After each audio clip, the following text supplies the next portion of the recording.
আশিক, দিনের শুরুটা কেমন করলো টাইগাররা, বিস্তারিত জানাবেন। ধন্যবাদ মনি। চট্টগ্রামে বাংলাদেশ দল টসে হেরে ফিল্ডিং এ নেমেছে এবং এরপর বাংলাদেশ দলের শুরুটা আসলে ভালো ছিল। তানজিম সাকিবের অভিষেক হয়েছিল এবং তানজিম সাকিব উইকেটের দেখাও পেয়েছিলেন।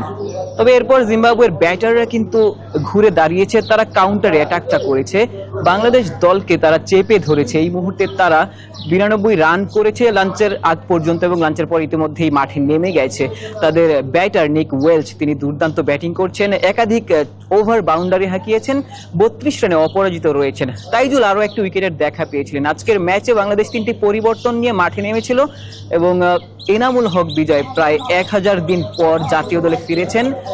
যদিও তিনি পরবর্তী ইনিংসে ব্যাটিং করবেন, তবে তানজিম সাকিবের অভিষেকটা তিনি রাঙিয়ে রাখার চেষ্টা করেছেন। অন্তত একাধিক সুযোগ তিনি আসলে তৈরি করেছিলেন এবং একটা উইকেটের দেখা তিনি পেয়েছেন। বাংলাদেশি বোলারদের আসলে আরো একটু বেশি আগ্রাসী হতে হবে। জিম্বাবুয়ের ব্যাটাররা কিন্তু ইতিমধ্যেই প্রতিরোধ গড়ার চেষ্টা করেছে। দারুণ একটা পার্টনারশিপ তারা ইতিমধ্যেই বোর্ডে যোগ করেছে। 92 রান জিম্বাবুয়ে দলের এই মুহূর্তে। প্রথম ম্যাচটা জেতার পর জিম্বাবুয়ে দল তাদের কনফিডেন্স লেভেলটা আসলে এই মুহূর্তে অনেক বেশি রয়েছে।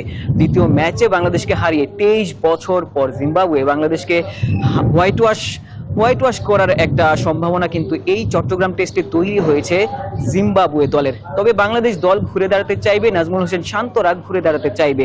জিম্বাবুয়ের মতো দলের বিপক্ষে বাংলাদেশ দল হোয়াইট ওয়াশ হবে এমন লজ্জাজনক অবস্থা হয়তো তারা তৈরি করতে চাইবে না।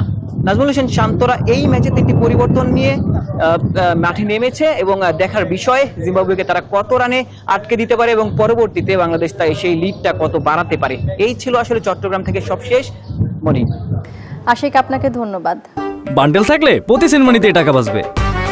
বিকাশ সেনমানি বান্ডেল কিনে জিতুন প্রতি লেনদেনে।